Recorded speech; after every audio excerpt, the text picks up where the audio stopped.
I'll go ahead and call this meeting to order. It is June 6th, 2024, and this is our regularly scheduled city council meeting. We'll go ahead and call roll. Counselor Weimer, Here. Mayor Wusso, Present? Counselor Dame, Here. Counselor Zelinski, Present. Counselor Godas. Here. We have a quorum. Yep, and this evening, Counselor Schachter and Counselor Kaup are both out of town and otherwise committed. Any agenda changes or conflicts? Mhm. Go ahead and do a change to the. You want to do that? Yep. Mhm. Good. Mhm. Madam Mayor, just a quick change, item number 20.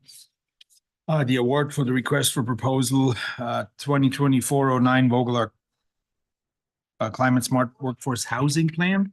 I understand that we do not have to award this to anyone tonight, so we can just table this and let it sit there for future Yeah. use. So I think we're going to remove it from the agenda. Yeah, I'd like to see a quick vote if everybody's comfortable with that. So. So I move that we table item number 20.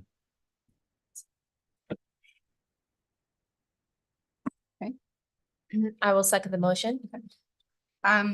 Any discussion on it before we move on? And I'll actually start the discussion this evening and just say that so often we collectively have ideas here that we want to vet and explore and better understand. And this is one that has come up for years now as a possibility.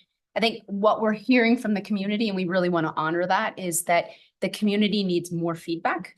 We need more time. We want to not feel rushed at all with the process and better understand what the community wants in order to help both us as well as any potential consultants to move forward with it. So let's see, we do have, I've got quite a few mics lit up. If you're not, okay.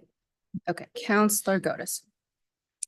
Carl, does the recently passed ballot 1A have anything to do with this parcel? You mean the charter amendment here? Yeah. Not at this time because the city doesn't own the parcel. Okay. Okay. It's still in school district ownership. Is this grant transferable to the entity that does own the parcel? Potentially. I think there's probably a lot of flexibility. I know that Steve has talked to Dana at DOLA quite a bit. Dana's very comfortable with just letting it sit for now, recognizing that there's a lot going on in our community. And so I think we can, there's probably a lot of possibilities out there if we want to look at that at some point. Okay. Okay, great.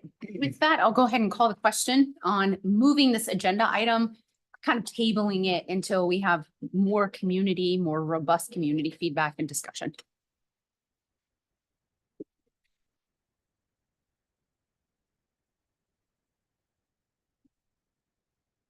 There is no show. Counselor Zelinski, yes. Mayor Wusso, yes. Counselor Godas, no. Counselor Dame, yes. Counselor Weimer, yes.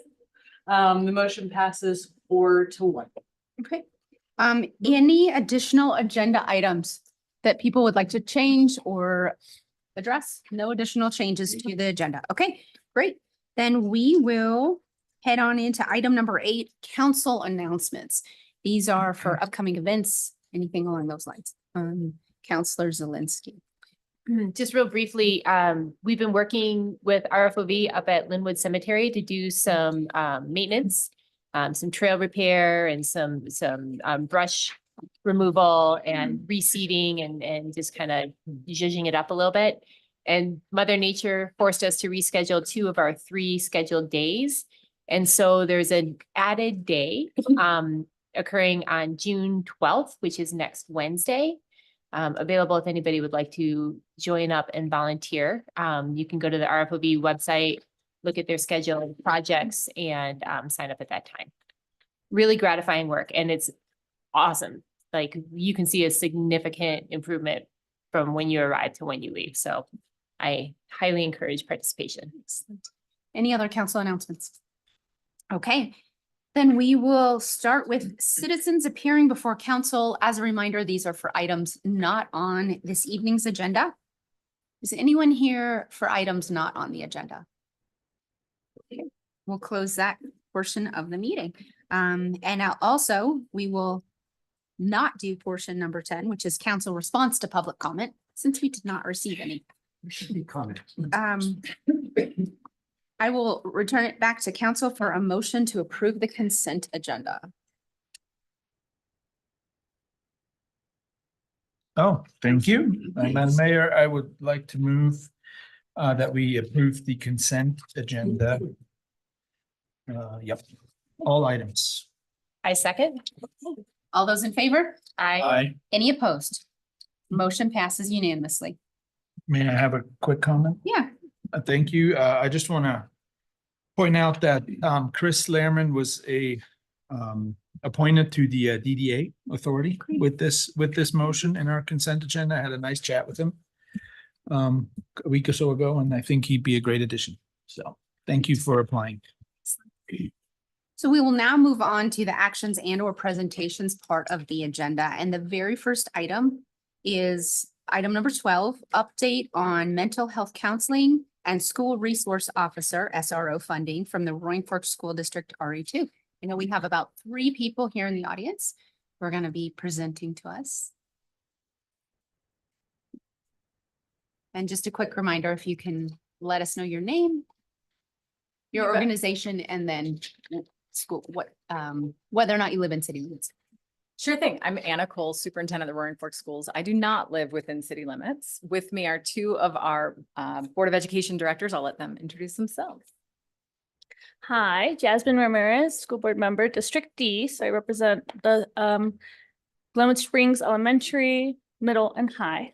I'm also a graduate and alumni of Glenwood Springs High School, and I have a freshman at the high school and a first grader at Two Rivers. Hi, I'm Lindsay DeFreitas. I'm the director for District C, which is Sopris Elementary, Glenwood Springs High School. And then I also work with Two Rivers Community School. I have 3 kids. Well, I guess I have 2 at Sopris now and 1 at the middle school next year, which is slightly terrifying. And I come here with some other hats on for the River District sometimes, but tonight I'm squarely wearing my school board director hat and happy to be here. Thanks. Thank you. Okay. Well, we're so grateful for the time, and I know you all have, I've had the privilege of working with you all and presenting when I was wearing the hat of Chief of Student Family Services, working on mental health and school-based partnerships around school-based mental health.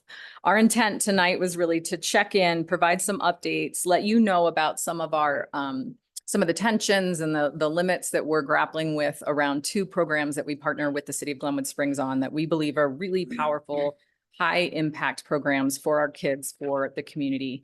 And so wanted to provide you with some updates and was delighted to have directors DeFreitas and Ramirez join to really, I think what we're really trying to stamp and explore, I think the question we want to explore is there a holistic way that we can look at the partnerships that we have and the shared investments we have from the Roaring Fork Schools and the City of Glenwood Springs around these kind of 2 service lines that I think push us all slightly outside of our lane in terms of what we do and what we deliver to our constituents. Certainly school-based health is an area that steps us outside of our comfort zone in terms of education, and school resource officers as well takes us into a different realm of support and safety and security that we can't do. Frankly, we can't do either of these on our own, either from a fiscal standpoint or from, I think, capacity and training and resources and the development of those staff members.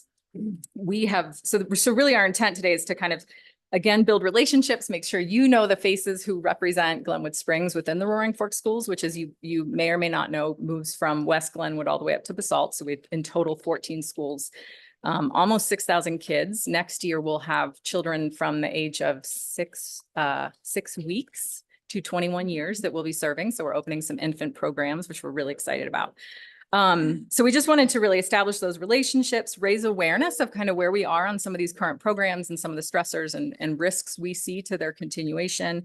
And then just want to kind of pose that question of looking for opportunities for trying to find ways that there's maybe stable funding streams for these 2 kind of service lines that we work together on. And so I think one of the, we included a memo that kind of shows you a current state of where we are with school resource officers. I think one of the things that's been really, really challenging, so I'm new to the role, and we inherited last year, Chief Darris had worked with our previous superintendent, with our previous chief operating officer. We've had a lot of turnover in the district. A plan that would increase the Roaring Fork Schools investments in the SRO, targeting getting up to a 75% contribution towards the full FTE within 3 years. And that proposal, when our new team kind of took a look at those contracts, and those were spread across 4 different jurisdictions from our 3, the city of Glenwood Springs, town of Basalt, town of Carbondale, and Garfield County, because Riverview sits outside of all the towns and county or towns in the city of Glenwood Springs. We had a lot of challenges in terms of the staffing ratios that were being allocated, and frankly, the step up to the funding of getting to 75% of the school resource officer salaries, especially. I really felt that we hadn't had enough community input about these partnerships, about what the work looks like, what those service lines should, how they should deliver for our kids and families. And so as the Roaring Fork Schools, we spent this year hosting a series of community conversations, first really targeted on narcotics in the schools. And we were in every community talking to families, hearing from partners, talking to kids. And then we did another round of community conversations, looking very holistically at safety and everything from preventative work like school-based mental health to school resource officers. Really trying to hear from our community, what matters the most? What helps you feel safe at school? What do we know? Where's the research on this work? And heard from those community forums and really strong support for both of these projects. School-based mental health has had that project has evolved over the last 6 to 8 years from a pilot project now to an initiative that we have that we really want to sustain. The touch points with kids are profound. We really believe that we are saving lives because of the relationships that kids have with school-based mental health providers, and frankly, the relationships that they have with our school resource officers. When kids have trusted adults, and we know that this is the kind of like safety and preventative work that we're really good at as schools, then they let us know when they're concerned about themselves, about their friends, and we can make sure to connect kids to resources. That's our number one way of keeping kids safe, keeping our community safe. Both of these programs do this. So we heard a lot from our community supporting the school resource officer program. People really value our school resource officers. I think our chiefs of police have done an amazing job staffing, trying to staff folks that really are going to be relationship focused, that are going to support shared mission and vision. One of the things we did hear from our community was concerns about the role of our SROs, particularly around immigration enforcement. And so we did a lot of work. We worked with our Equity Advisory Council, with local partners. Our Board of Education affirmed their 2016 Safe Haven resolution into a safe haven policy and regulation. And we worked on that very closely with Chief Darris, with Chief Knott, with Chief Wilson in Carbondale. And so that work to really affirm the partnerships with school resource officers and really affirm our schools as safe places free from immigration enforcement was really important to our families. And it meant a lot to us that our chiefs of police, including City of Glenwood Springs, was willing to align. And that wasn't an issue at all. So this work has felt really great. I think where we're stuck and what we wanted to be very transparent with you all about is that we're not going to be able to step up to 75% of those salaries within 3 years. We're able to reclaim some funding because we've pulled back. We've canceled our contract with Garfield County for an SRO. It was problematic in the ratios in the first place. And from one of my first meetings with all of our chiefs and our sheriff back in August, I think everyone saw that as well, that we had a full-time SRO at one of our smallest schools serving K-8 kids. So that was a problem. We've stopped that contract. Moving into 24-25, we're able to reallocate that funding to increase our investment for the City of Glenwood Springs for the SRO, but not to the extent that I think really would relieve more financial pressure off of the department. So just wanted to be really honest about where we are, and the budget that I'm bringing to our board right now. Our fiscal year is a little different than yours. Really has us with a flat and stable investment around safety and security just because of other pressures. So I want you to be aware of that. And then on the school-based mental health side, the city of Glenwood Springs previously has contributed about $260,000 to the seven school-based mental health providers that we have serving kids and families in the city of Glenwood Springs. We continue to kind of flex grants with the Colorado Department of Education to pay for that. Hope Center does some fundraising on this. City of Glenwood Springs has been a important provider of funding for those positions. And we're really hoping that we can sustain that level of funding to keep this program stable moving into 24-25. So those are the big picture context. I'm really interested in your questions and concerns. I think, again, our ask is, again, we wanted to raise awareness of kind of where we are in terms of funding. Hope that we can kind of think, not sure. I know sometimes those funding streams are different. We live in that world too I know that marijuana, tobacco taxes, other sources of revenue that you're using strategically to support these kinds of projects. But just wanted to explore if there is a way that we could kind of work towards conversations around, is there a longer term investments that I'm not, coming this much asking for ongoing support, and some goals that we can work towards in terms of shared contribution. I will name again that and I wouldn't have been able to say this 10 months ago, but the impact, the value of these two programs on our kids and in our community is really strong. The touch points are incredible. I think the preventative work that's happening, we're starting to see really positive trend data from our kids in terms of crisis calls. So we also have a contract with the Hope Center when kids are suicidal or threatening safety to themselves or others. We actually bring in the Hope Center crisis team and we track the number of crisis calls that we've had. And since the pandemic, we're finally starting to see those numbers drop of kids actively in crisis. So we're starting to see signs that we might be really making some headway here. That's causing us to be optimistic, but I think we're very concerned that we stabilize these partnerships and these positions moving forward. So. We'll go ahead and bring that to council for any questions.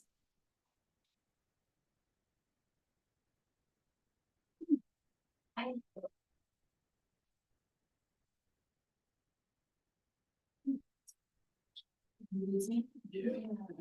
now see seat number 6 instead of names, so I don't know who's who. Yeah. Let's see, maybe it reset itself. Oh, there we go. Counselor Zielinski. So I'm going back to this $260,000. I remember when we funded this, and Steve, I'm gonna need you to help me with this, but there won't be that sum of money next year, correct? Because that fund hasn't been, the revenues from that are decreasing. And so we're using kind of a surplus to fund it this past year. Is that correct? So yeah, in both cases, marijuana and tobacco tax, our revenue stream is decreasing. In the case of tobacco tax, we expected that. We knew that going in, that was kind of the point. It hasn't decreased quite as quickly as we thought, but what you're saying is correct. We had originally talked about $130,000 and then we kind of reached into reserves a little bit to round that up to 260 for the past couple of years. So I know that was part of that conversation. Was there any, recognition of that and an adjustment or amendment, or is the ask going to be the same this year? For sure. I mean, the ask would be the same. We had initially, when we budget this around 130, then that we're investing as the Roaring Fork Schools, we're taking 200,000 to try to stand up the school-based mental health in the city of Glenwood Springs. So yeah, the recommendation was so that you could see this with the 260, but yeah, if we don't have that, that'll come out of K-12 classrooms to fund.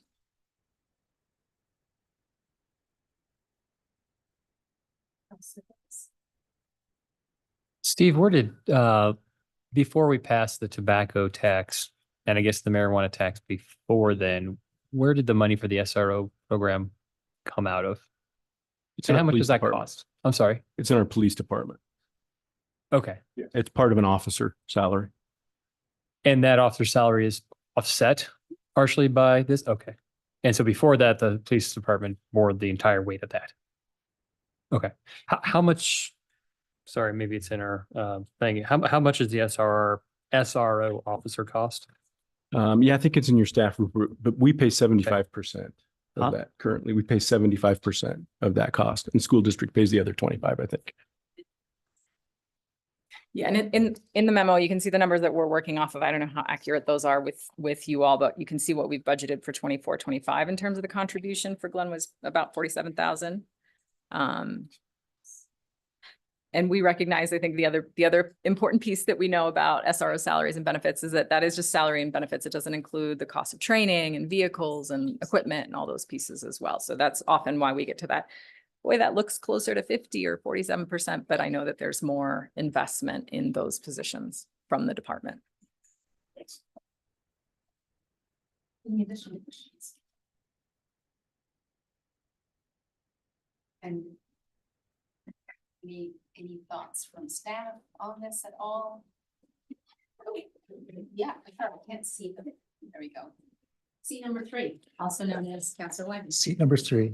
I was going to ask about Garfield County's relationship with everything. I don't see them on your pie chart. Yeah, what happened was we've never had a contribution from Garfield County around school resource officers or school-based mental health. This council has pushed us to work with Garfield County on or push me in the past around school-based mental health. And the only way we could really approach that was with all the school districts in Garfield County. And so we worked really hard with RE2 and 16 to make some collective asks and get some alignment, and it didn't get a lot of traction with Garfield County. Now, last year, Garfield County commissioners allocated funding for a school resource officer for Garfield County serving the Roaring Fork schools. Which was great. But again, there's only one school that we have that sits not within a town or the city of Glenwood. And so that funding then moved into that full-time position at Riverview. And so because of those numbers and those ratios and not the investment we were making to that position, it just didn't make sense for us to sustain that. And certainly our current leadership, my lens on reading that, looking at the numbers, I still think we're kind of off a little bit in terms of the investment, and half of our kids are in Glenwood Springs. And so we really communicated pretty clearly with the sheriff that we weren't going to continue that position at Riverview. We'd never had it before since the inception of Riverview. They still get, of course, like emergency response services from whoever is closest to some of the amazing work that our police do, whether they're working for the county or the towns in the city. Whoever's closest when we call for emergency response shows up. And so we work closely at Riverview with Carbondale and Glenwood PD, as well as the sheriff, to make sure everybody's ready to respond to crisis and emergencies. So we still have that level of support. We just don't have a full-time SRO there, which was never really our vision anyway, for especially a K-8 school. Yeah.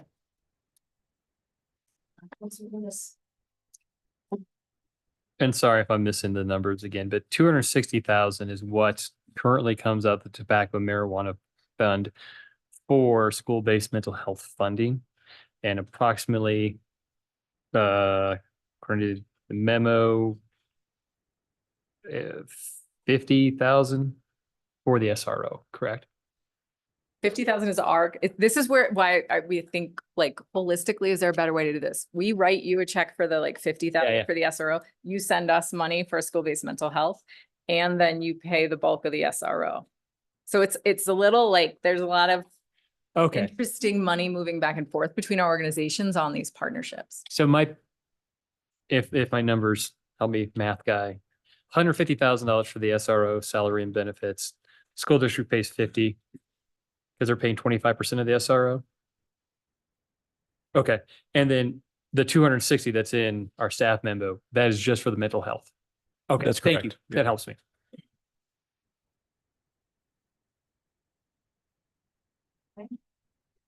I will bring it back to council now again. Oh, I'm not on. Gosh. So I just really quickly, I'm going to take just a moment. Is this now corrected? It is not. Okay. So for those in the audience, very quickly, I want to let you know that we are struggling with some tech issues. So there's some microphone issues. If you can just be patient with us, we're kind of glitching right now. Thank you for that. So now that everyone can hear me, because my mic is back on, I will bring it. Oh, looks like Counselor Zelinski has a I question. have one more question. And this is just to help me understand money. So, there was quite a significant increase in local property taxes, and the city of Glenwood Springs doesn't reap the benefits, but the school district should. So I'm just curious, why still the budget shortfall? I know that there's a lot going on, and I'm not trying to be critical. I'm just trying to understand. It's a great question and it's very confusing. And what we saw happen and the ways school finance works in the state of Colorado is the state determines kind of your program funding. And it's a certain amount that's tied to like a per pupil funding. And it has all these formulas that adjust a little bit for like rural and your student makeup, the body, how many kind of low income kids you have, English language learners that you have. And the state comes up with a per pupil number that would be your core funding. And then what happens is there's this mix of who's paying that and what percentage is coming from your local tax revenue and what's coming from the state. And basically the state backfills. And so when our local taxes went up, all that really meant was that the local contribution of that moved from about 50% historically to about 75%.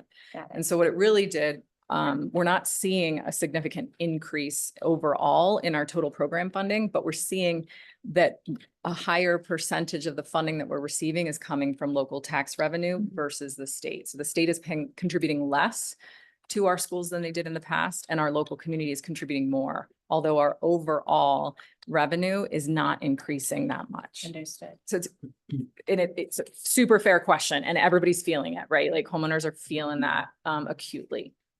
But isn't it also fair to say that everyone that works for the district, their cost of living has gone up, their expenses have gone up, and yet you actually haven't gone up enough to be able to offset those? Is that a fair assessment? 100%. We just developed our next 5-year strategic plan. And aside from really focusing on student achievement and the disparate outcomes we have for students of color, as compared to their white peers, our like second biggest issue is staff recruitment and retention, complicated primarily by cost of living. We were so excited. We felt like we've been really ahead of the teacher housing challenge with, Right.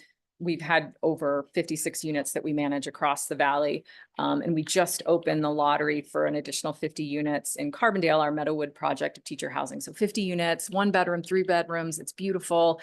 We were so hopeful that this would take the pressure off because they're very affordable rates that we have for those housing units. And we had about 2 to 1 applicants for every unit. And so right now we're anticipating that we probably have, with the positions we still have to fill, the number of people that applied and didn't get housing, that we have somewhere between 40 to 60 unhoused staff heading into the school year, to the 24-25 school year. So yeah, it's not keeping up. And you all know that. We're all, right. everybody, all our We're all in the organizations, all of same. our staff. But we feel like we're just farther behind.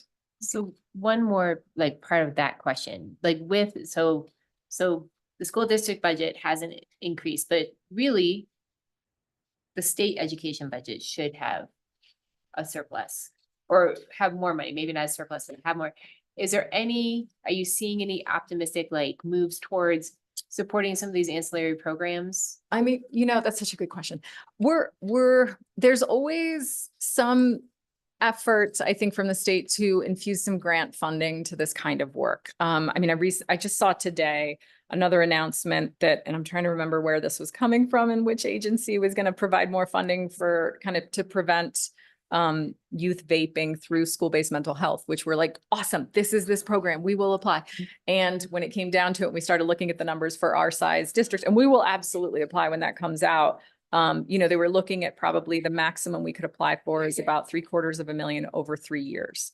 So this program for our district costs probably $1.5 to $1.75 million to staff a school-based mental health provider at every school every year. And so it's just not quite there. The most recent House bill passed, the School Finance Act that was just passed by the governor, has a new school finance formula that over time we should see some slight increases, and so it should help for us. We're seeing some districts that it's not going to be ideal for, but we're anticipating that will help. I think some of the moves we see at the state when they become realized in our small communities are pretty minimal. And so I think we still see, and I think this is part of this conversation, is that we still see that these service lines, which have become, I think what we start to feel like is really essential to the high functioning and the quality of the experience that our kids have and the safety, the safe kind of our commitments to safety, how important these services are. We're still feeling like they're not service lines and projects that we can hold on our own without partnership. Yeah. Is that all right if I hop in? Just on that note too, a couple of bills that came through, you'll probably hear about the fully funded schools that was just recently formed. And I just want to add a little bit of context there.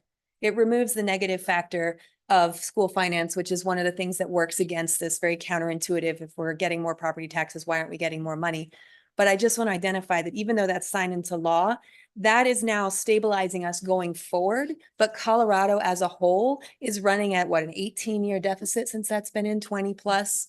So we aren't going to be, we're not going to jump that amount, and we're not going to fully fund schools. Yes, they're not going to get worse, but it's just, there's been so many headlines, and politicians, you know, are taking the win. They're winning their win, and they should. McCluskey's bill was really an amazing take on what rural schools and disadvantaged communities are going to get in the future, but that's not going to be fully rolled out until 2030. So although the headlines look really good for us right now, on paper, it hasn't changed. So just to kind of reiterate what you were saying. Sorry to cut you off. That's great. No, thank you. Counselor Zelinski, hold on one second. Now I can't turn on mics. That's-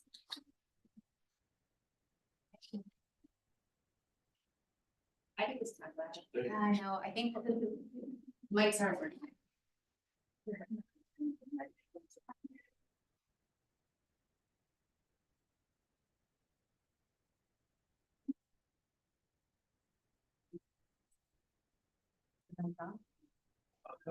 Yeah, that's what- You're pushing it wrong. No, I'm not. Okay.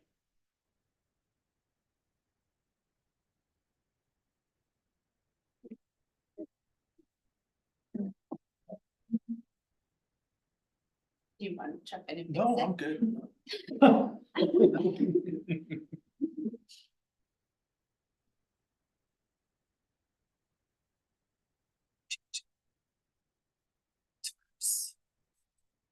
Need some elevator music right now.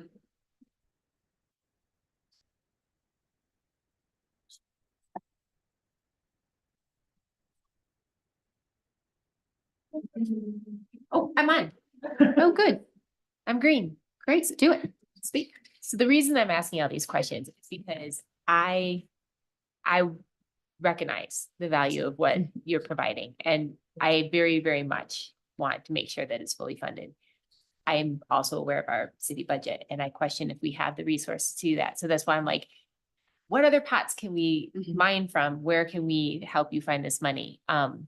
So in like full transparency, I really, really am in full support of what you're trying to do. I just don't know that we have the ability to step up in the way that you're being asked, that we're being asked to. I have a question. Who else are you asking to support this? Is there anyone else out there? You know, we definitely apply for grants. We work, I mean, you can see the contributions from our other towns. Certainly Eagle County is definitely involved. We've reached out to Pitkin for support on this. You know, we're limited in how much we can do as a small organization in terms of doing outreach for this. So it's limited in terms of who we're asking and how we're asking. And we get the limitations of budgets. I mean, I think, you know, as I mentioned and framed at the beginning, this kind of work is, I recognize that it's outside the scope of a city in a lot of ways. I also recognize that it's definitely outside the scope of school districts. You know, I mentioned that our number one strategic goal and our biggest challenge right now is the academic achievement of our students of color, who are our majority population. And if we can't deliver, like, we have to deliver on that. That is core to who we are. That's core to what we should be doing.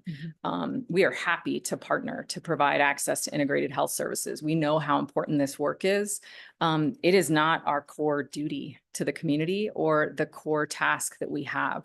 And so we're really, you know, I think one of the things we definitely love to step into the space. We recognize in rural communities, we ask a lot of our school districts, we don't have the level of social services and kind of the ecosystem that we see in larger environments and bigger systems. And we've invested a lot as a school district in social services and our Family Resource Center program that we pull funding from all sorts of places to make sure that we can stand up that sort of a program, that we can make sure that we have deans to provide culture and positive culture and climate in our schools. And so, this is just really that space where we get to the limits, I think, as you feel similarly, like, wow, how is this core to our mission and vision? How do we continue to fund these really good things when we have competing priorities?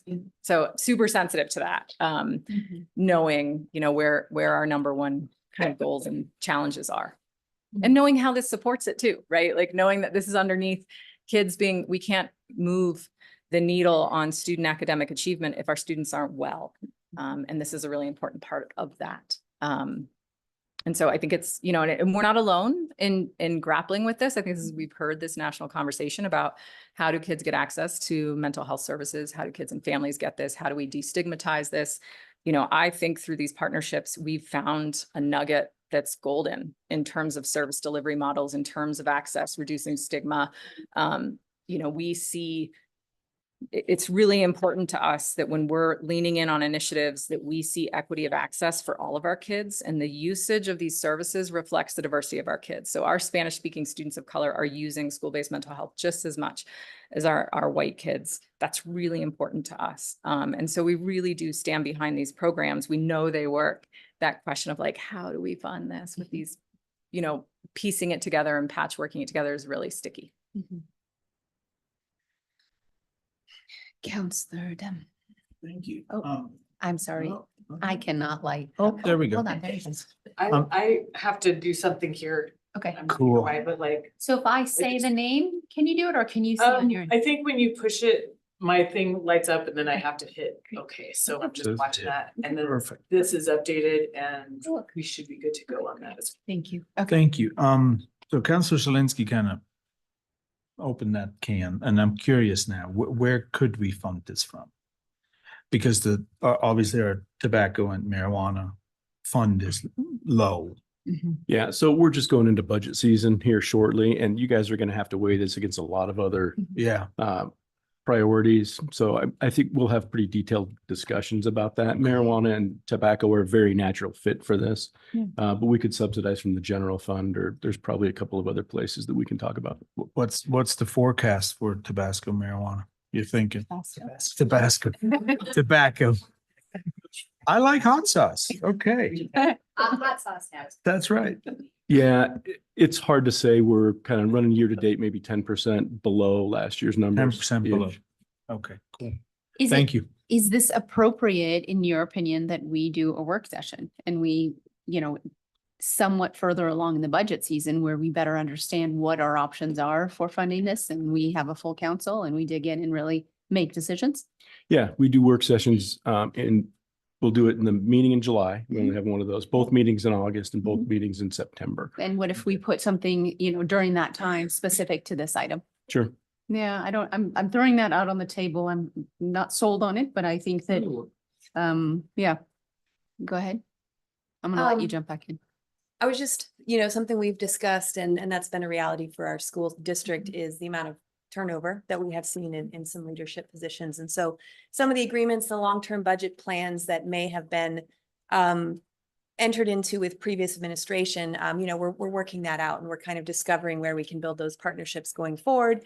And so I think one thing that we are also just hoping to consider is because these programs have been so integral and so impactful in our schools, there are so many families that I know personally who've used them. My children have accessed them. And one of the pieces that's so important is that we still have a stigma against mental health in our community, in our world, and it still is so critical. And so having these mental health programs in the school allows children to get access to it without having to tell their friends they're going to see a counselor. They can just go have it. It's right there down the hall. Nobody's going to know. And so one thing I would just ask the council to consider is, with that in mind, the turnover and the difficulties in budget, is there a length of time that we could continue to expect this level of support without signing off on it being, you know, a permanent item that's always going to be refunded if you can't see that in the future, but just something to consider as you move into those conversations. What, is there a number of years, or is there next year or a year and a half out where we could still offer these programs since we have the staff in place and they're coming back next year hoping and knowing that that's where they need to be. And remind me, what is your budget timeframes? Like when would you need this? Only because I think that this is a very difficult ask, because to our city manager's point, we are going to be asked for a lot of things. We continued, and you know, you guys deal with the same thing. Everything costs more right now. And for us, we didn't have an increase in tax revenues. In fact, you know, people are a little tighter on their budgets because they don't have as much discretionary income because everything's costing more. So with that in mind, even though we might, like, logistically, it might look like we're making, you know, a little bit more, it's going out to the same places and everything costs more than it did the year before. I'd like to know if there's a time frame that we have in order for us to sit down as a council and understand where this can come from, so that maybe you don't have to come every single year for the next few, and we can really dial it in and understand. Great question. So we're actually already in our, you know, we're at the final stages of the Board of Education approving our budget for 24-25, because our fiscal year is kind of July 1 to June 30th. Okay. And so our intent with this timing with Steve was to make sure that exactly what you've named, that as you head into your budgeting system, this is in the back of your head. You're aware of these partnerships. You think about, you know, our nudge is like, can we think about them holistically? Because we do. Like, we think of you holistically on these two things that we really do together. And just to, again, it was really about getting it on your radar and Yeah. inviting the conversation. And so, you know, for us, and it's been interesting the way we've kind of moved these investments as we kind of pay it forward. So your 2024 investment is still continuing with us through the fall. And so in terms of that, you know, that fiscal investment from the city, it kind of kicks in for us second semester. Yeah. Does that make sense? It So does. there's time for us. And we're budgeting conservatively with our board on this. We absolutely cannot, and I promised our schools, we will not fund positions without a year in advance. That's not fair to kids who, for continuity of care. It's not fair to these providers who are living in people's garages to try to stay in this valley and do this work for the Hope Center and for our school district. And so we budget to make sure that we can follow through with the commitment through the school year. But we know that if this funding isn't there in with our partners as we move into the school year, that they will influence what we can staff moving forward. Okay. Yeah. Well, I am really appreciative of you guys coming this evening, and yep. We still have some questions, or we We're transitioning to Oh, comments. Yeah. sure. I think that health and safety for our kids is always such a huge priority. And I have prided myself in this position, although it does step outside of, you know, water, sewer, streets, et cetera, in being able to support you guys with just joint relationships. And so for me, mental health is health. And it's something that I think we do need to destigmatize so that our kids have the support they need. And we don't have tragedy with, you know, to the extent that we can have any control over. So I would like to dive into this more. And I think that what I heard myself say, and I hope everyone else heard, is that I think it warrants a conversation during a work session to really understand where we're going and where we're at. So, Counselor Godos. Yeah, you know, I think unfortunately, well, and I want to congratulate you, Anna, on being named superintendent. I think big props to you and the school board for recognizing what a great leader we had in-house. So thank you, congratulations. I think this is the first time you come before us as the non-interim superintendent.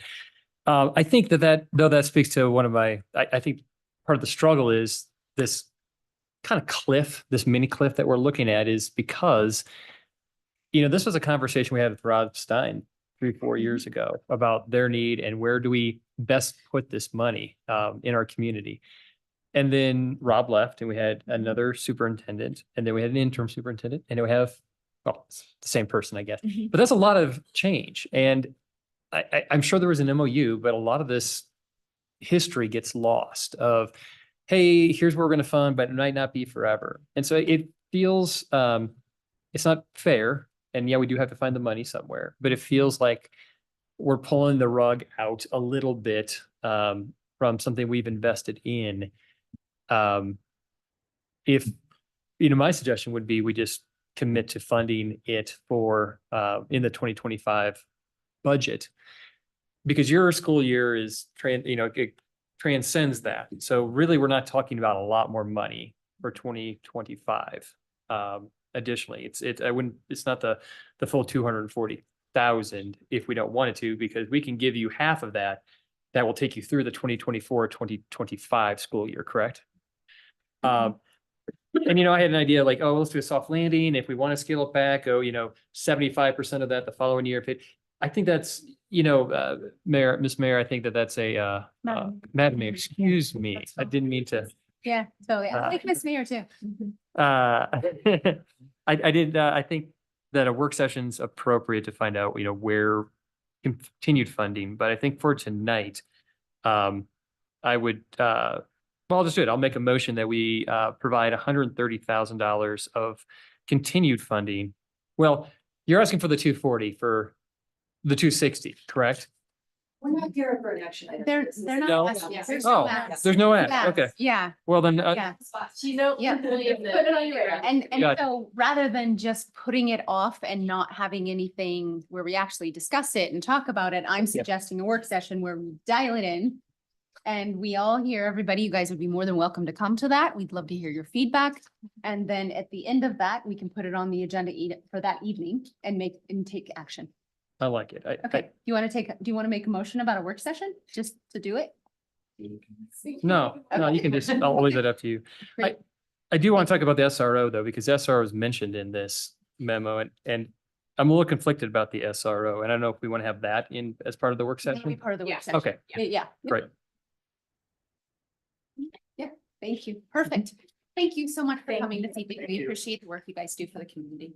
Thanks for the time and for this partnership. Okay. Okay.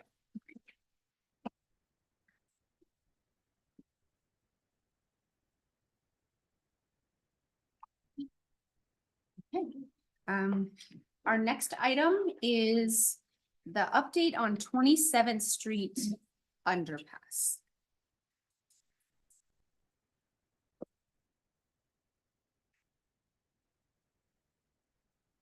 My mic working? Your mic is working. Yeah, thanks. Mayor Russo, council members, good evening. My name is Phil Myers. Ben Lolo's new project manager. I was here with him last time. I'll be obviously presenting without him tonight. With me tonight via Tracy Truelove, who is our public information officer for the 27th Street project. Nice to see you both. Thank you for being here. Yeah, thank you for having me. Okay. As we stated in the last meeting, the project is ahead of schedule. And we continue to stay ahead of schedule with Myers, our contractor Myers Construction, for a completion in early October of this year. And as I will show in later slides, we are currently in the third and final phase of this project.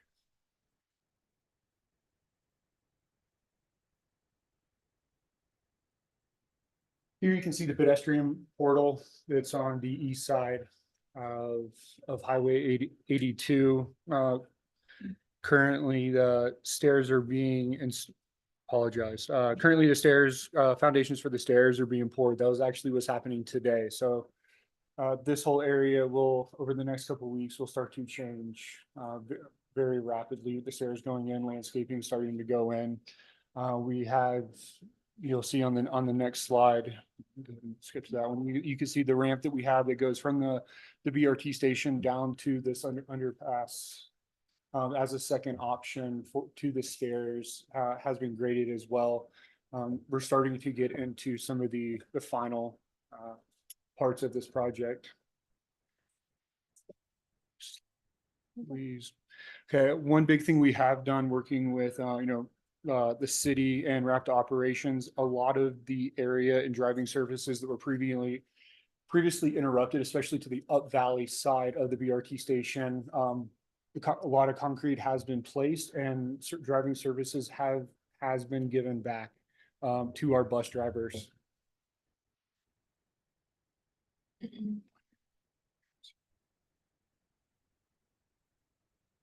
This is the west side of 82. You can see the pedestrian tunnel portals for the 82 and the 27th Street underpass. This right now is also starting to get fine graded for upcoming pavement for the new route of the Rio Grande Trail.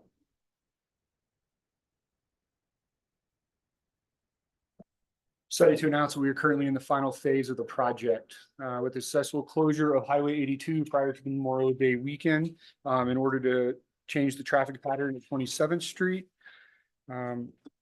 As everybody can see here, this was a big deal. We shut down Highway 82 from about 9 o'clock at night till about 5 the next morning. Let's say we had no incidents that night. I was trying to find a way of saying that I was out there and taking these photos the whole time. So no, everything was very smooth with the contractors. We also had other construction projects going on that night as well. One thing to note on this, we had to do this traffic switch in order to what I'll show on the next slide. Or we can go there just as that you can see we still have half of the underpass at 27th Street to construct. Now this traffic, we will have to do the shut down again in order to move 27th Street back to its original location.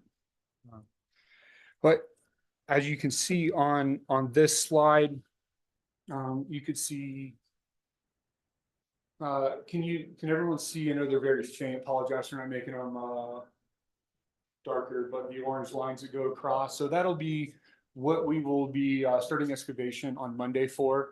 That will be the second half of the underpass that goes under 27th Street. If you look at the photo on the left, where all the rebar is staged, that rebar will go into the structure of that pedestrian box, and where the rebar is right now will be the other side of the new Rio Grande Trail route. I do want to make aware that we will have a short closure of 27th Street upcoming.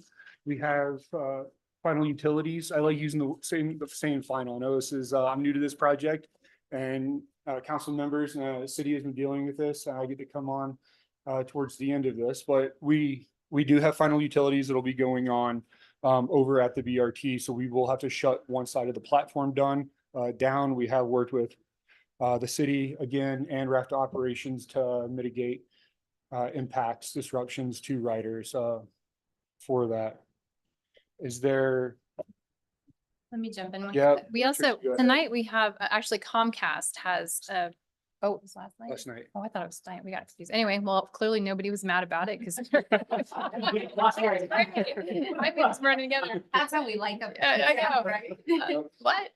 But I do want to mention one thing, and it's just a huge shout out and thank you to John Hassel and Wendy Bautista from your City of Glenwood Springs PD. They have been phenomenal in helping us with the traffic challenges that we could constantly have, and Wendy with getting us, helping us get the information out as well. So appreciate that collaboration.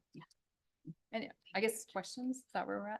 No, that was another note I had to say. We had 2 officers were out with us all night long during the closure. So again, thank you. I'm not sure if anyone's on from the police department. Oh, John, I didn't see you walking in.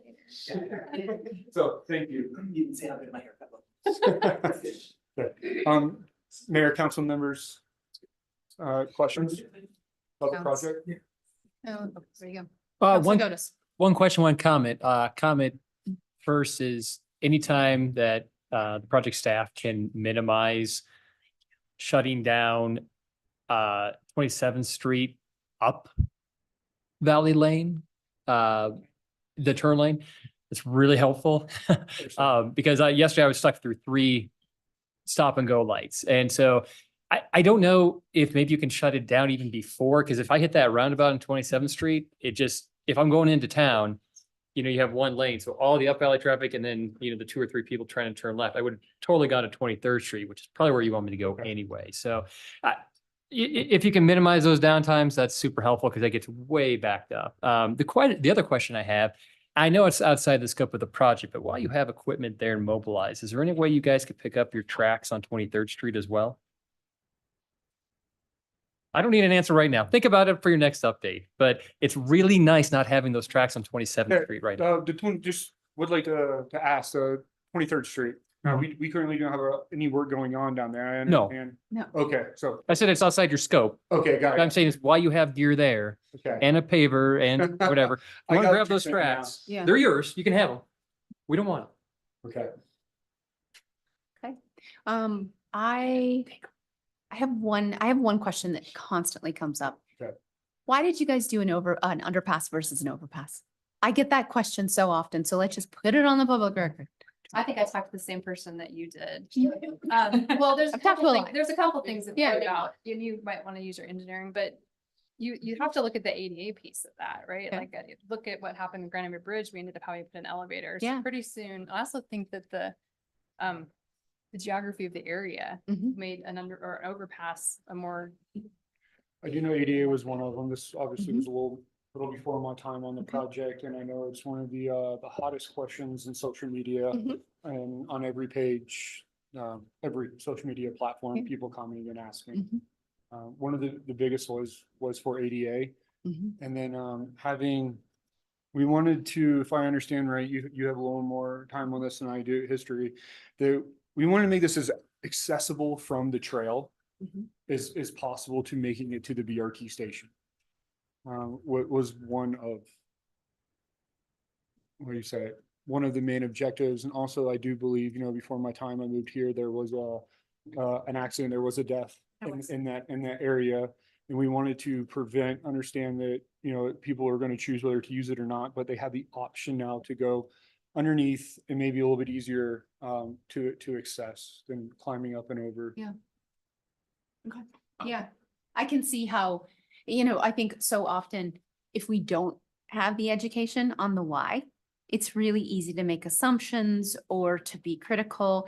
I spent the last couple weeks on crutches and I have a newfound appreciation for ramps versus stairs.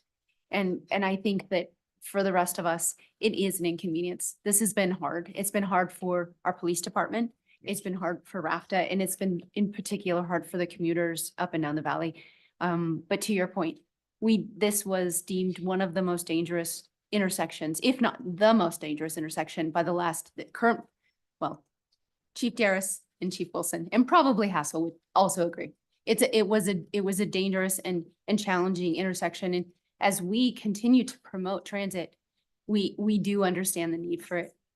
And so we really do appreciate that RAFTA took this and that you continue to stay at the helm and that you are ahead of the game for timing to be able to be done early. So thank you. no, one more thing. Uh-huh. And you might know this. That's where we have our project offices. That's also a RAFTA owned property. Yeah. And as I understand, there's going to be additional parking eventually there because you can Mhm. see how it's tough to park Sure. now at the BRT. Yeah. So then again, you're immediately making a much safer connection. Yeah. That's always been really one of the biggest pieces of the why. Thank you. I appreciate all that. Counselor Godus. Yes, I do have something to say. Thank you. So I was there when we made the decision about going over or reverse under, and there was a presentation. So it's probably if we want to have that presentation, we can probably ask that you make that presentation because it's in your files somewhere. But as I recall, the geography of the area, in order to get down for a ramp, would have required, because you have to clear that new RAFTA parking lot that's going to be there. You have to clear another driveway. It would have landed you 2 feet into the intersection of South Glen. And then you would have had another one where the ramp would have started 100 yards to the north on that. And then the structure above it would have been a massive structure. And it would have been $1 million cheaper, I think, because you have to clear like 20 feet of height, 16 and a half feet of Yeah. height per FHA rules, whereas you only have to clear like 10 feet of height going under. So there was a really significant reason, and there was a massive structure Mhm. that would have been incredibly impactful. So I think that if we want that presentation, but it was contemplated. To be clear, I too was I had that Oh, really? Okay. presentation.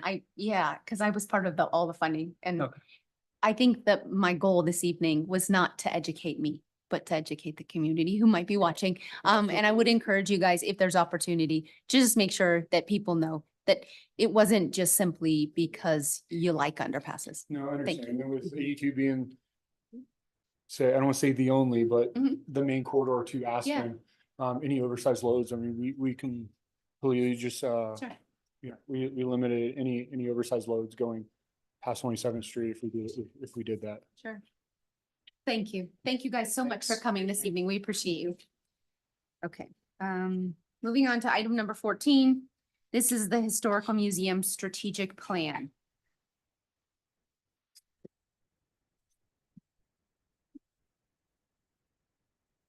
I'm Bill Kite, the Executive Director of the Glenwood Springs Historical Society and Frontier Museum. I want to thank you for the opportunity to be here tonight, but I would be remiss not to remind everyone that today is the 80th anniversary of D-Day and why we have our freedom here today. Thank you for that. Madam President, Madam, what's the right word, Madam? Some different terminology. Just keep throwing them all night long. Council people and everybody else. It's a privilege to be here, and I want to thank you for making this opportunity available by paying for the strategic plan. It's only really 10 pages long of text. The last 3.5 pages are really the most important part of the priorities of the plan. I want to thank Marco and Aaron for being the liaisons with us and keeping them apprised of what was going on, and also thank Steve Boyd for helping pick the contractor that we did pick, which was very good because Laura Kirk had been the executive director of the Downtown Development Authority, and so we had a very good plan as a result. It took longer than we'd like, but it definitely, people that had a say in it and a stake in it had a chance to comment and be part of it. So I think that was very important. If you look in your packet to the last 3.5 pages, it really has 6 areas that we wanted to go into: financial, physical building facilities, collections that we have in the museum, board and staff development, and also succession planning. And we also had marketing, fundraising, and then last, program development. And what we did, divided into what's completed already, what we want to do the first year, then third year, and the 5th year. The board has decided that each time we have a meeting with board of directors, that we will go over all 6 of those categories. And that each year the board will have a board retreat to make sure we're on track, that the plan does not get stale, that it's used all the time. And so I think that's very important, what we were trying to accomplish. And that's about it. I just want to see if there are any questions that you have for what we have here that took so long to do, but I think is a very good plan. That's great. Any questions? Oh, wow. Wow.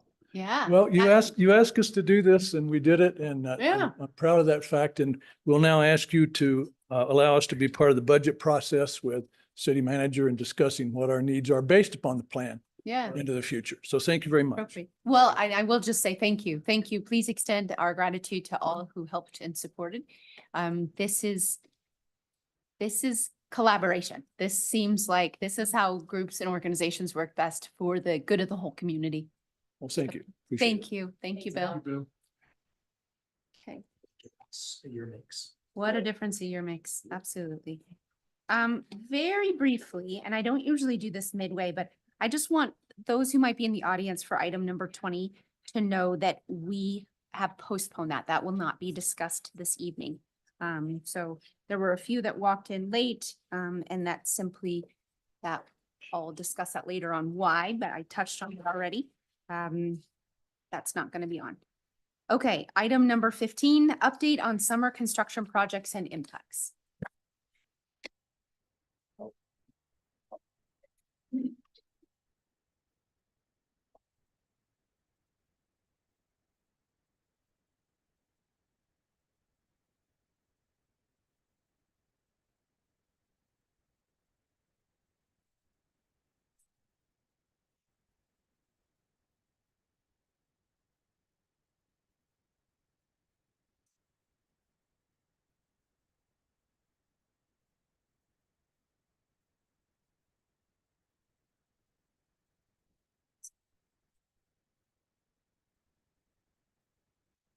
Okay. Let's see, I should be able to make that bigger, shouldn't I?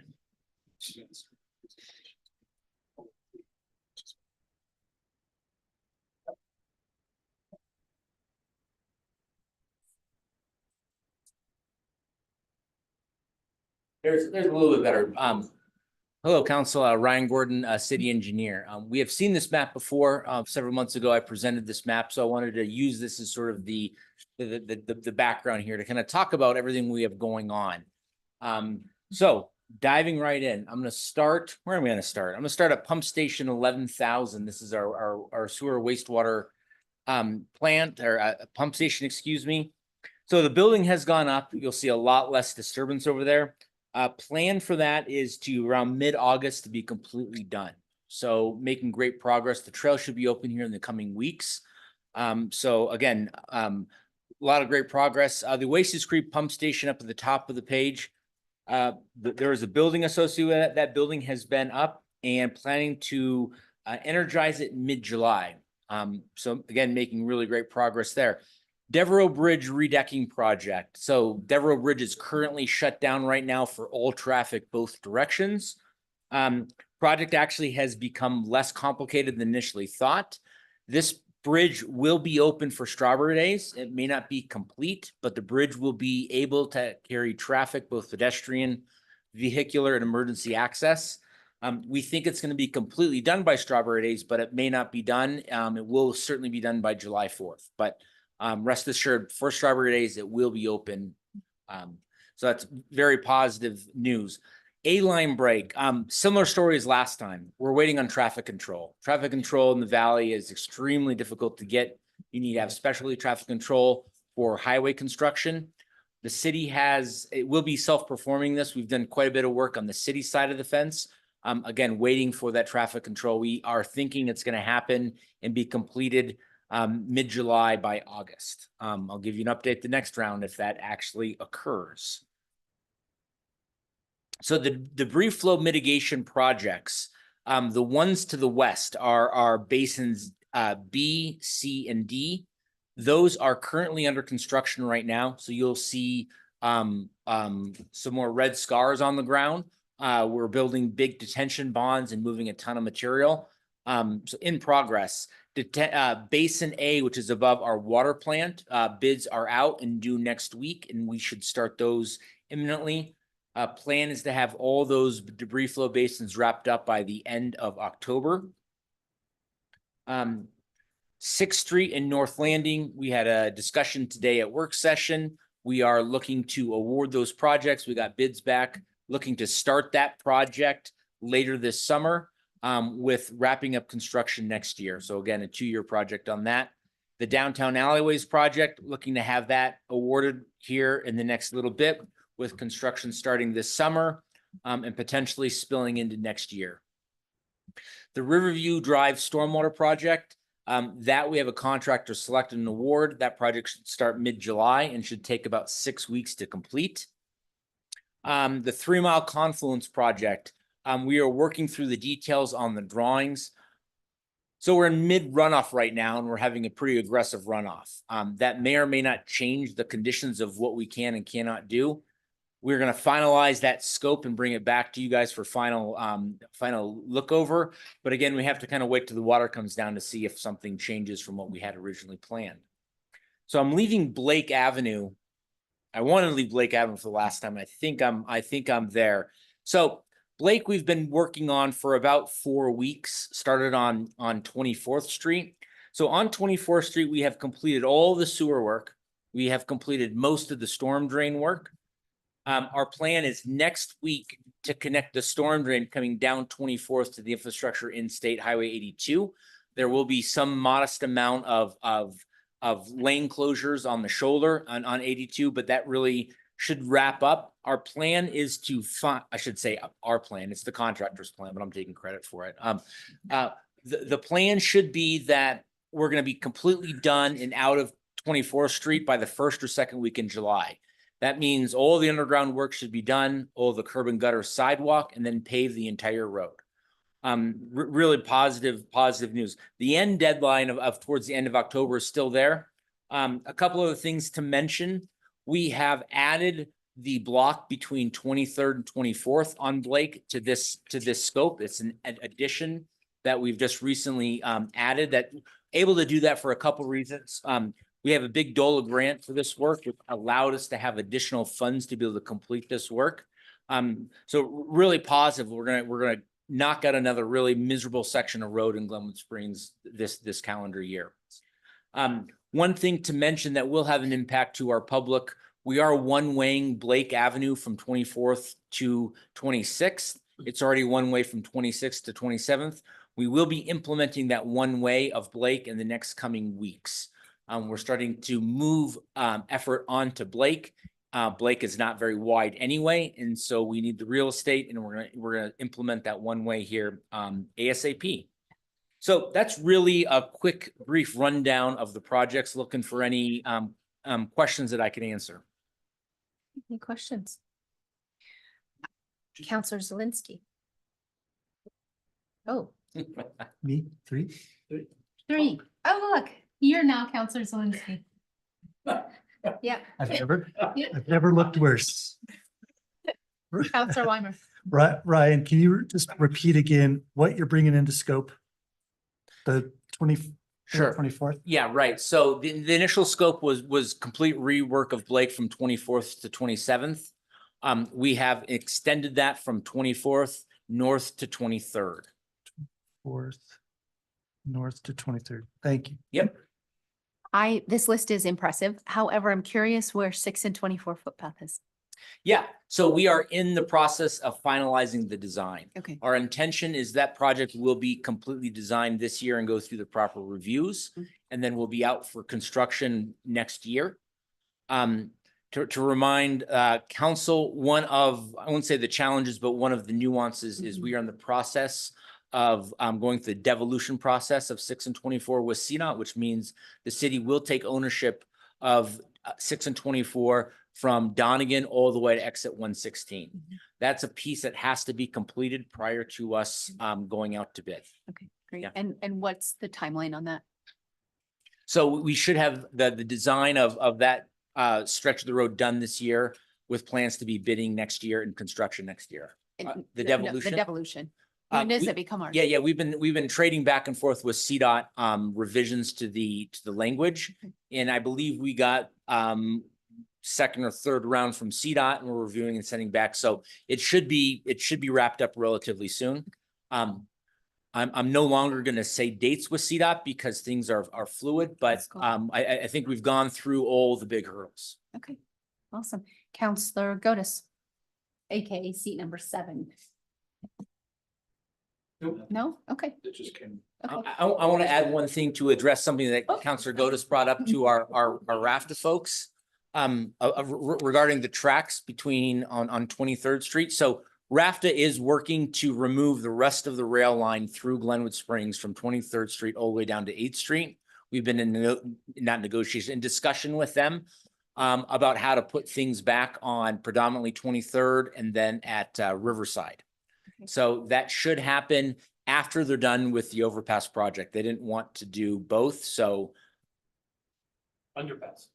Underpass, excuse me, I got all cattywampus here on the discussion, overpass, underpass. Yep. Underpass project.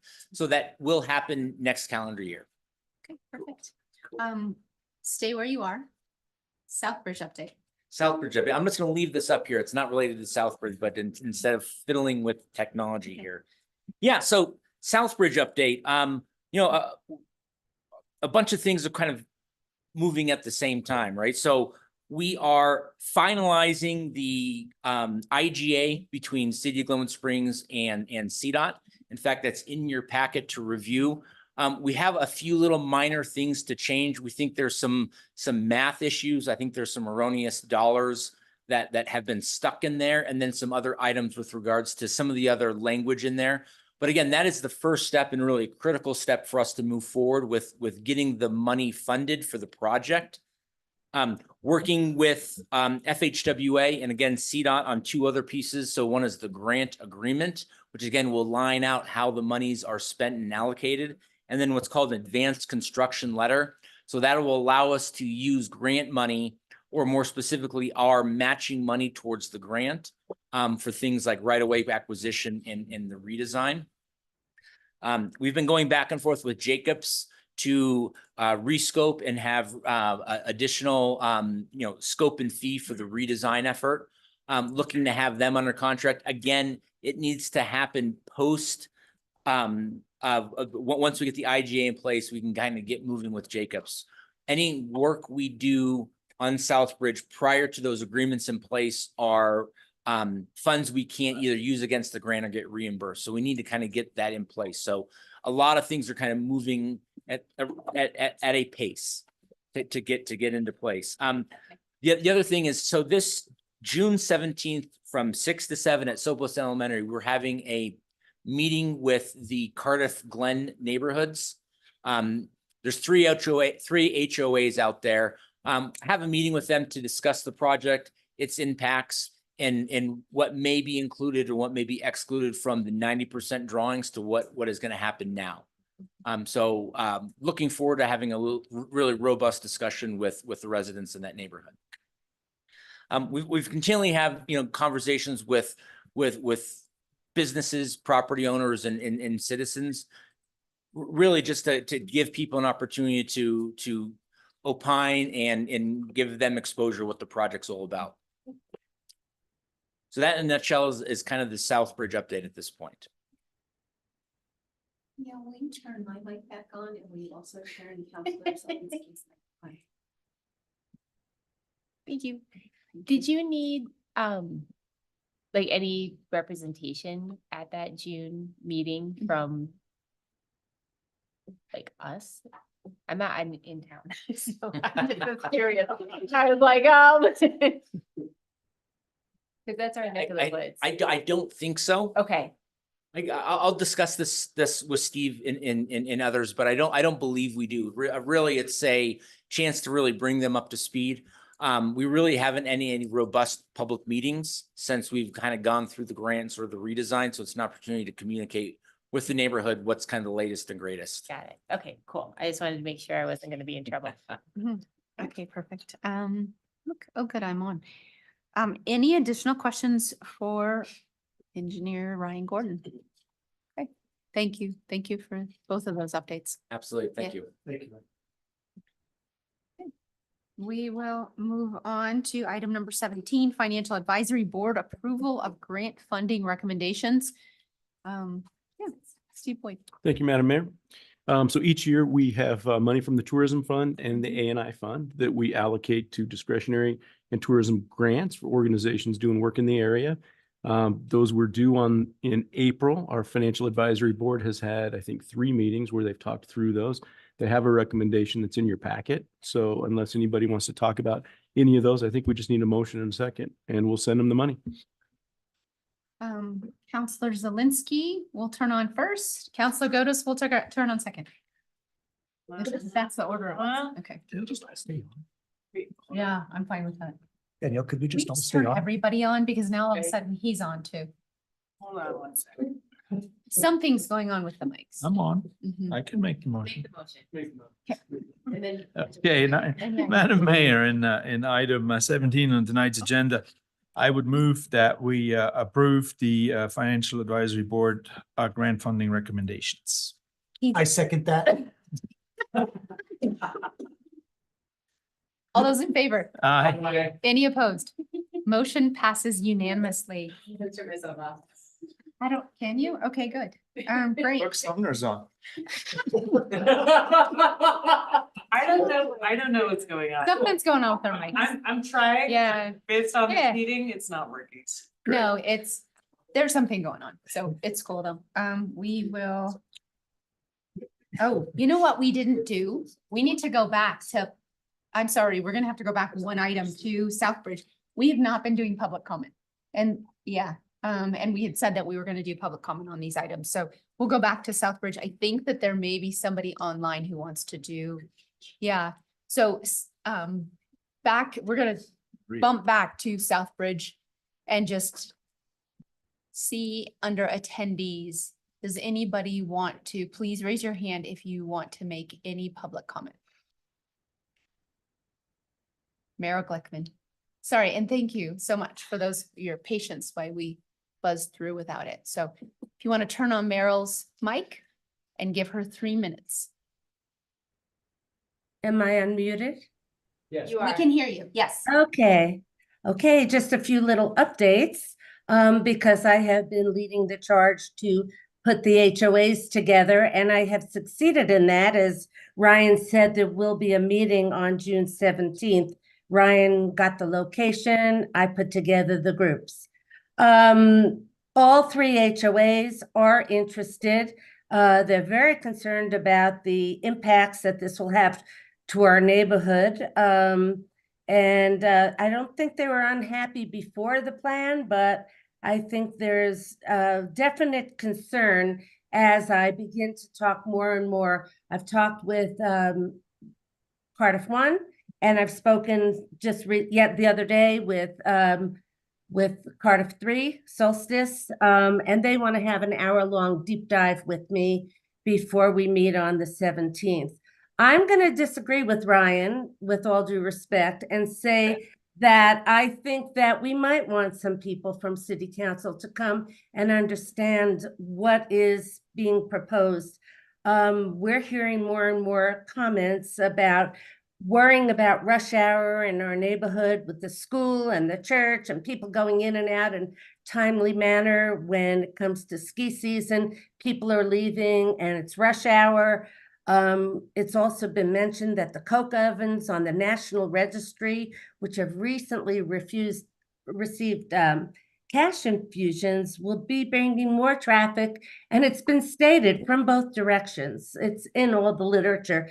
I think I honestly, feel comfortable in saying that all the literature and the research I've presented shows that this is really going to be a bypass, not just an evacuation plan. And I just wanted to bring that to the council's attention. As bids go out, we're asking that the original project and the newly proposed project go out and carve out for the Cardiff portion, so we know what we're eliminating and what it's going to cost. I think that's basically it. Cardiff is really interested in preserving its neighborhood. We're the only neighborhood on the route, and we really feel that this is a bypass, no matter what anyone says. So that's my presentation. Thank you, Meryl. We so appreciate it. Thank you. And thank you for your patience while we got back on track. The mics have kind of thrown us off our routine this evening.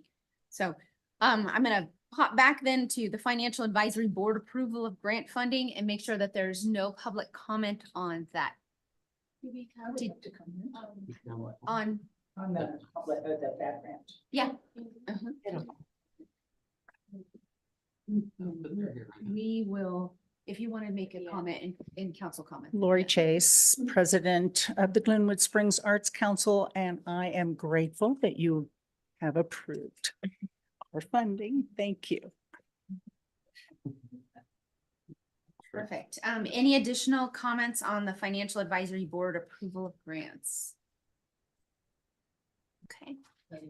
Yeah. Can we just, since I don't think we took like comment on anything. I know. Prior to that, do you mind just kind of clearing the deck and opening it up? Yeah, if anybody would, so we had the school district, the update on 27th Street, Historical Museum strategic plan, update on summer construction.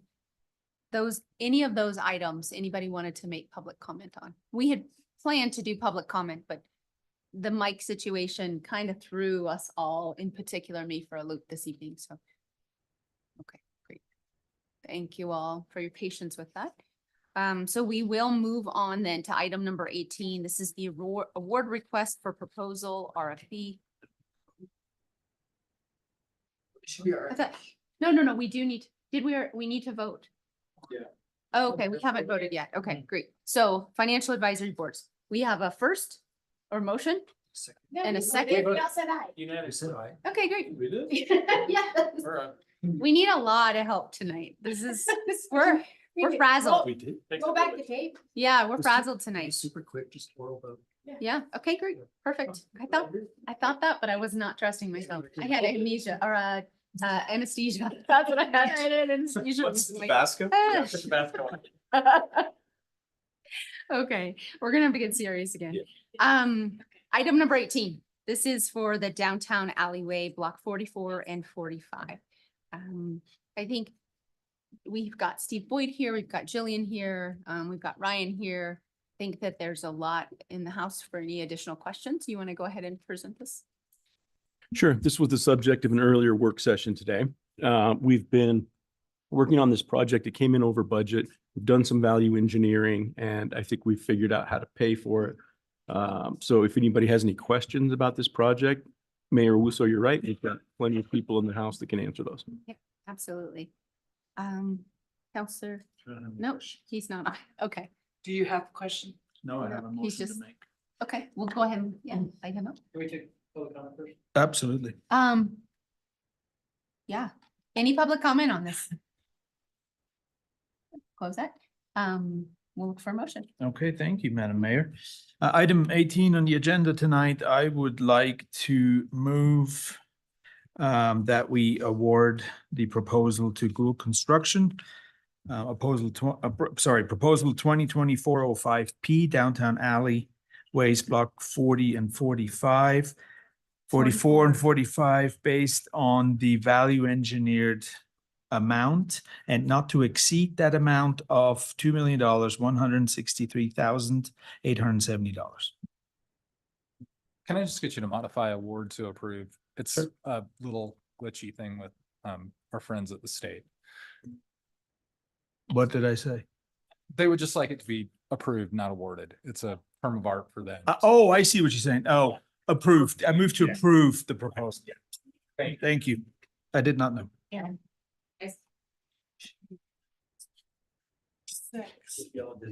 Okay, great. I second. All those, well, let's do this. We've taken public comment. Are there any comments from counselors before we go ahead and vote? Okay, all those in favor? Aye. Aye. Any opposed? Okay, motion passes unanimously. Okay, Maybe it's. we're gonna get through it. Item number 19, award request for proposal RFP 2024-14P 6th Street revitalization and North Landing. Light him up, please. Okay. Thanks. Also subject of an earlier work session, very similar. We've been working on these three projects sort of together. We're presenting 6th Street and the North Landing kind of as one project with the idea of being building 6th Street next year. And later this year, and then North Landing in 2025. So I think with that, we've got the same people in the room to answer any questions. I do want to take a quick second and thank the Downtown Development Authority. They have really done a great job. They've leaned into this, and these are three big projects that have been on their list for a while that with their help, we're going to be able to get done. Questions from council? Okay, public comment on this item. Anyone here for this item? Award request for proposal. Okay, bring it back to council for a motion. Counselor Dan. Happy mean. Thank you, Madam Mayor. Item 19 on tonight's agenda, I would move that we approve the request or approve the proposal and approve it for Gould Construction, I guess, to perform the work. It is proposal 2024-14P 6th Street revitalization at North Landing. Based on the, again, not based on the value engineered amount and not to exceed that amount of $7,211,113. Seconded. Any comments from council on this? I do.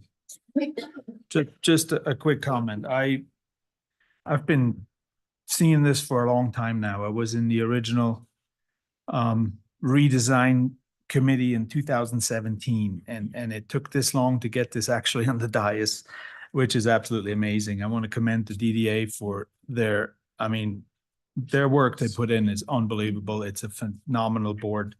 They know how to work together. They know how to make decisions.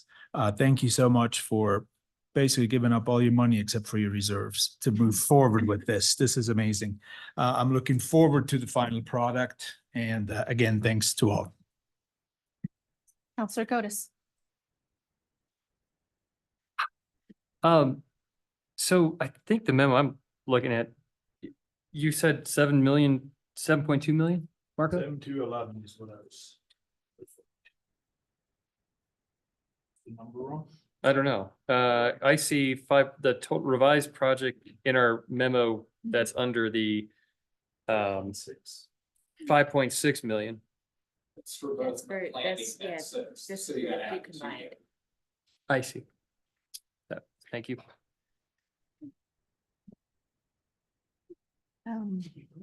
No, we've not voted yet. We have a motion, we have a second. I will go ahead and call the question. All those in favor? I don't think we need to, I'm feeling really cautious to use these things, so all those in favor? Any opposed?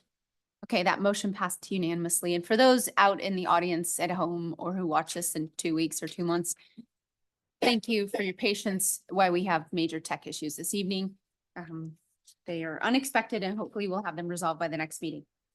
So that means we are on to council comments. However, I just want to mention that for those who might have stepped onto the meeting late and or are curious what happened to the award for proposal for Vogler Climate Smart Workforce Housing Plan, we have tabled that. Put that off, meaning that we are not appointing a contractor. And I just had a couple comments that I wanted to make that kind of will be my council comments, but the idea being is that the reason we put that off is because we have made a collective commitment to hearing from the community engagement, and really digging in to understand what this community wants before we move forward. With that in mind, we will continue to expand and strengthen just different methods for reaching out so that all community members have opportunities to feel heard and all community members feel empowered to get their opinions out in front of us in different formats. So for the time being, we will not be moving forward with this, and we appreciate your understanding on that. So thank you. And I don't have any other council comments this evening. So does anybody else have council comments? We'll do, I think Counselor Godus is lit up first. Not bad. Good. Okay. Okay. Just let me know who, I just need to know who you want to go and then I can have them. So Aaron is lit up. It's green. So let's go ahead and do Aaron first. So two things.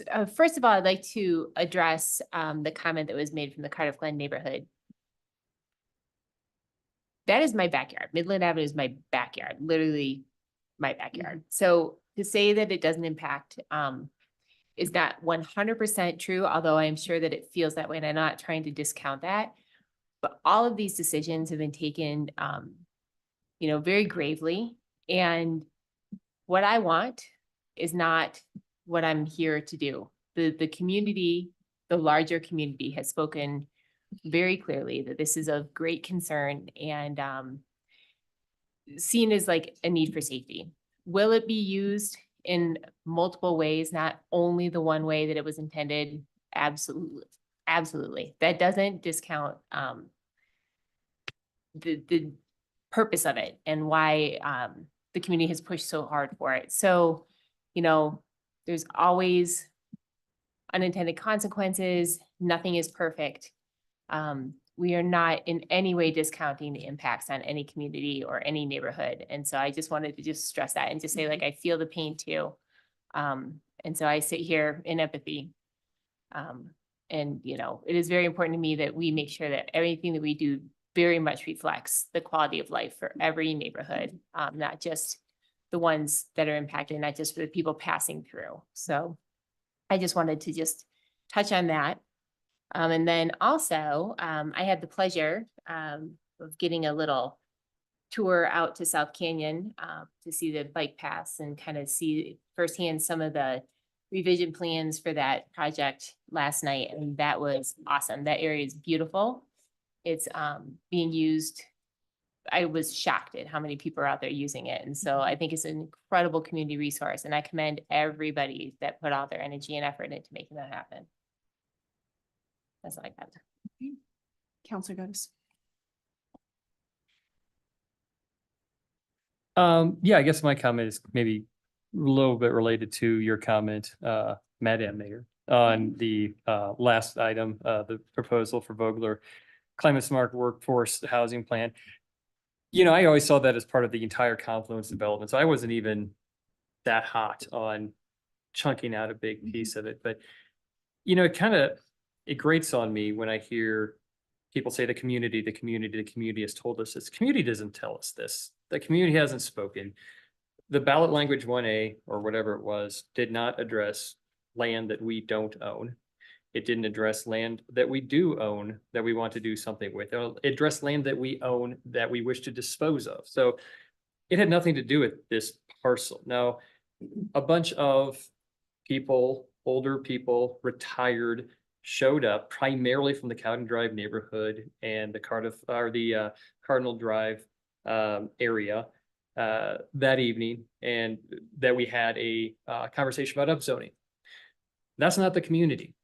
We had a survey that showed that 55% of the people in a huge survey sample size said we want to not just do duplexes, we want to do triplexes. That is the community. The community is not simply retired people from two neighborhoods and Mr. Banks. The community is the Latino community that makes up 40% of our community. It is people under the age of 60. It is renters. We didn't hear any comments from renters that evening. It is people with young children, people with high school age children. That is what our community is. It's not a group of 8 to 10 retired people from two neighborhoods. So when we say we've heard from the community, I completely disagree. We've heard from one small section of one part of the community. Not that those people are not part of the community. Don't get it twisted here. They are absolutely a part of the community, but they represent a small portion of the community. So I just want us to be careful about categorizing what a handful of people that were able to put a ballot language, ballot initiative on the ballot. If that is a representation of the entire community where we had 30% turnout, then gosh, I'm just going to get 10 of my friends to come in here anytime I want something passed. So I just want us to be cautious about thinking about who did we not hear from? The renting community, the Latino community, the younger community, because that is the entire community, even the business community that we don't hear from. That we had a short little letter to the editor from the Chamber of Commerce like 5 days before ballot was due.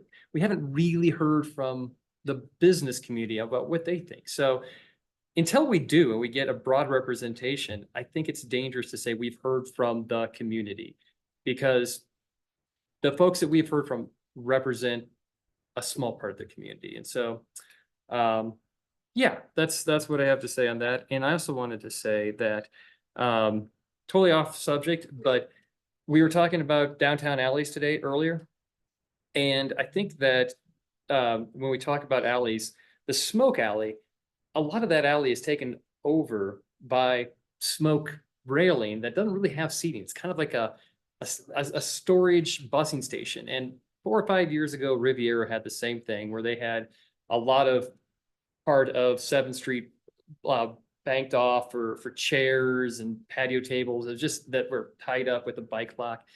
And so I guess, you know, and I'll leave this to Ms. Klusman, that, you know, I think that we should, when we look at those renewals of those seating areas, we contemplate just the building envelope and going straight out from that, because it's just not utilized, but it does take away a big chunk of that alley and that feel. And so if we allow every building to kind of go out and around, it's just, one, it's not necessarily needed for that establishment, and two, it does inhibit the flow into the core of our downtown.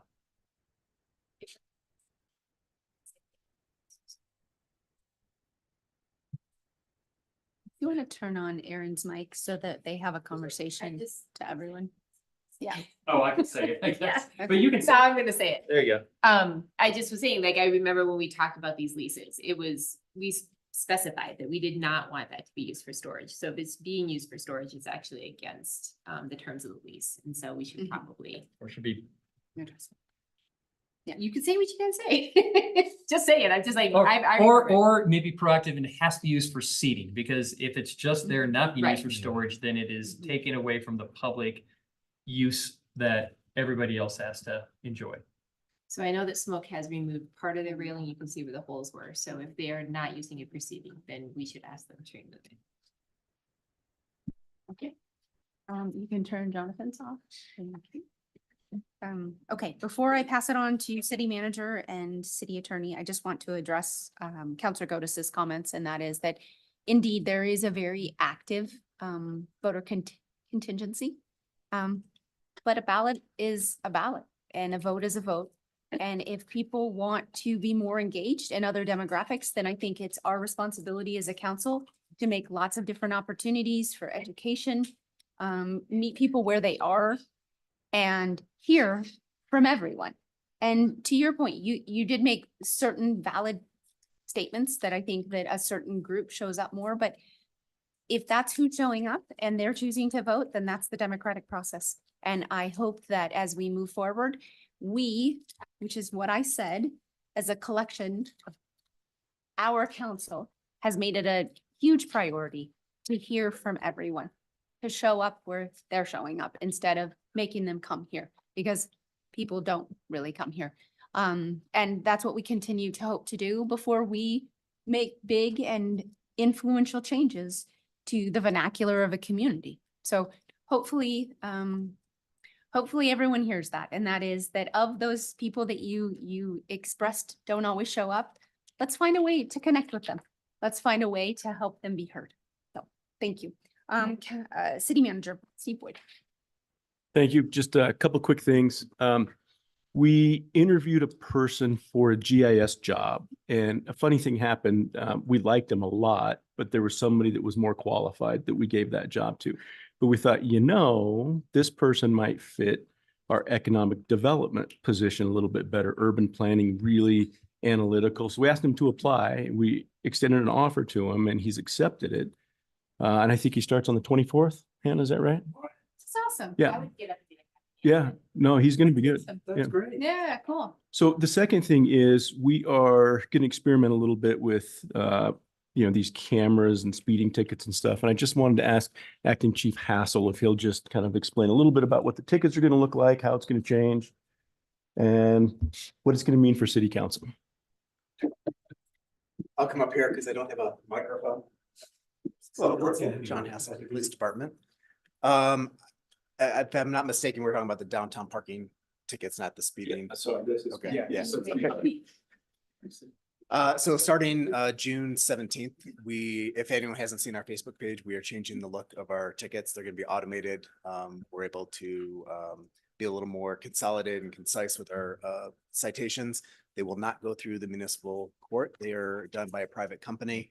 And the point is to get compliance from the downtown parking. Is not to increase our revenue or generate more tickets. It is strictly to get more compliance and be a little more in the 21st century. So starting the 17th, those yellow tickets will no longer exist. They will see white tickets on their cars and they can pay them online. It's done through a third party. So the city really has no further interactions with the process other than if there's a dispute to be made, myself or Lieutenant Kaminow can address that directly.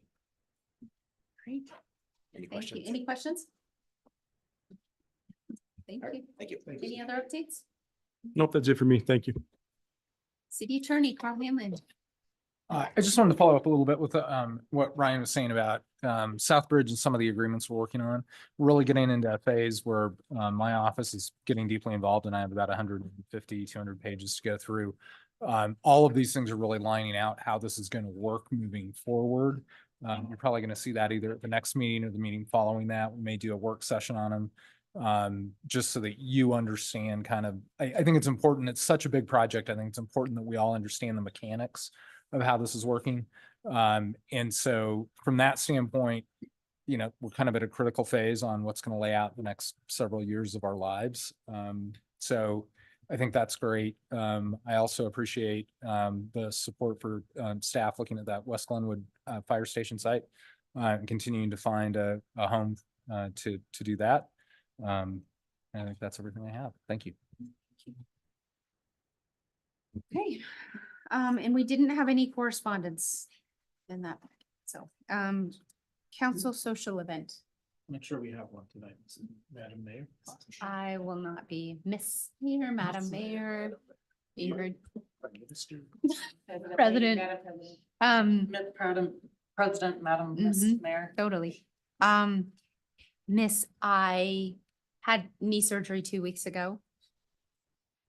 Lori Chase. What? I had knee surgery 2 weeks ago. surgery? Yeah, we'll talk about it later. I know I did. So no council, social event this week. And I will look for a motion to adjourn.